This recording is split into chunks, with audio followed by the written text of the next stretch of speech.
est sous contrôle. Beau travail.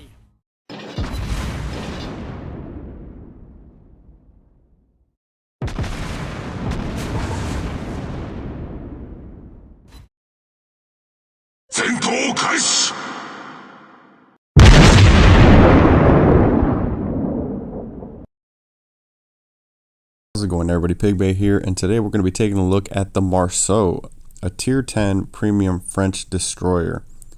Essentially, it's a Kleber with better everything, honestly.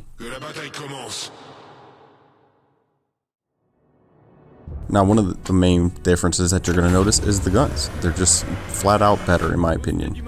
They don't set as much fires, but Kleber has a 7-second reload, where this with reload mod has a 3.1 second reload. Now the damage isn't as great with the armor piercing, but the DPM you're gonna get out of this ship, it just surpasses it fully. And when I say that the damage isn't as great, well, Kleber with armor piercing, you're hitting for like 550s, 580s, whereas this is hitting for 450s to 480s. So like it's about 100-point difference, but still you're able to sling a lot more shells in the air, and that's pretty noticeable in my opinion. More on the turrets themselves. The turret reverse is just better in the Marceau. You're sitting at 40 degrees per second versus the Kleber's 12 degrees. So this essentially turns this ship into a bit of a night fighter, honestly, that outputs really good damage even without a rapid reload. As we mentioned before, Kleber it hits harder because it has 139mm guns, where the Marceau is sitting at 127s. But again, that reload just makes a difference. Kleber is sitting at a 7-second reload, and then when you use rapid reload, you know, it drops it down to like about 3 seconds. But Marceau is just sitting at a flat 3.1. Now moving on to the torpedoes. Kleber's torpedoes hit harder, but they have a 50-second reload, whereas Marceau, they have a 40-second reload. And with that 40-second reload, especially with having 2 launchers per side, it honestly feels like you always have torpedoes up. And not only that, Marceau also has a little more range on his torpedoes, about 1 kilometer more. Essentially, you can stealth torp with this thing a lot better than you can with Kleber. And that makes a stealth build with Marceau a lot more viable, honestly.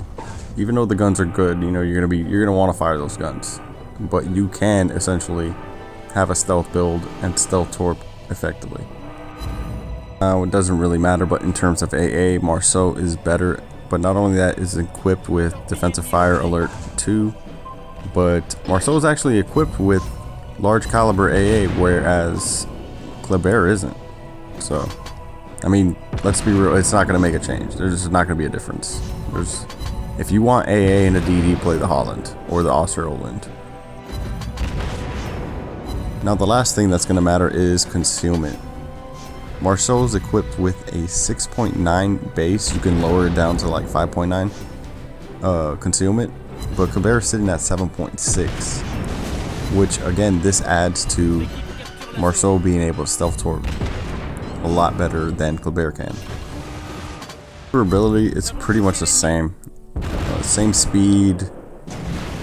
You know, the time to full speed is a little better on Marceau, but you know, your turn time is just slightly worse on Marceau. Definitely enjoyed my time playing this boat. You know, I enjoyed the Kleber, especially with rapid reload up. You can really melt things down, but this ship feels like it has rapid reload up all the time. Even though it doesn't have rapid reload, it's just, that's what it feels like. It feels like Kleber with rapid reload all the time. The build that I enjoyed the most, honestly, was a little bit of a stealth build. I was running stealth, you know, in slot 3. Slot 2 was propulsion, just for, you know, quick reaction time, quick stop and start time. And then slot 1, you can go either way with it. You can go with turret traverse, but I feel like the turret traverse is good as it is, you know, good stock. So I went with not rapid reload, but main battery reload. And honestly, the only reason I did it was because that's the only thing that made sense. For the fire chance, it's not as good as Kobert. You're sitting about 5% with Kobert. Marceau sits at 2. But you have to remember, you're firing your guns a lot more. You can fire quicker, so you can have more shells going at your target. So in my opinion, it evens out at the end of the day. Now that we got the essentials down with the ship, let's talk about the match. Currently losing. Was trying to fight it out at sea. Colombo came, wrecked house on pretty much the DDs over there. So I decided to leave and try to capture B. But this Stalingrad was in my way. Now, one of the beauty of the Kobert is that you have torpedo tubes on each side. And I cheekily use him to turn a little bit better so I can get my torps right on target.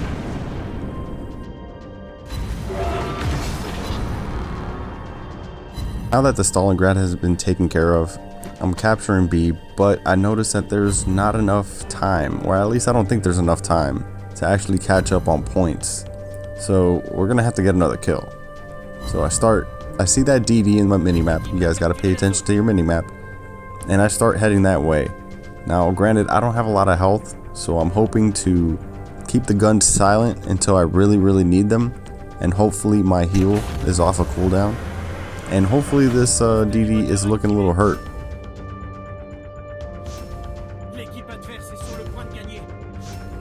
Now unfortunately he's heading straight towards me, so I'm gonna go ahead and launch torps. You know, you never know your luck. You might get lucky and it'll change the way the fight goes. But I'm able to pop my engine accelerator and my heal at the same time. Pop the engine accelerator to try to throw off the shots. And I start playing with my rudder. But you can see the DPM that the ship brings. In about 4 or 5 salvos, I'm able to like take him out. And this fight started when he was about 75% health and I was sitting at about a quarter health. So the guns are the real deal in my opinion. Now, in my opinion of the ship, is it worth it? I mean, I would love to own the boat, but when you have a Kobert that can do a lot of the same things, just not as well, but I think it's still a good substitute. I still really want this boat. It's a lot of fun to play. Just zipping around at 55 knots, it's a blast. But that's gonna go ahead and do it for this video. I hope you guys enjoyed it. Until next time.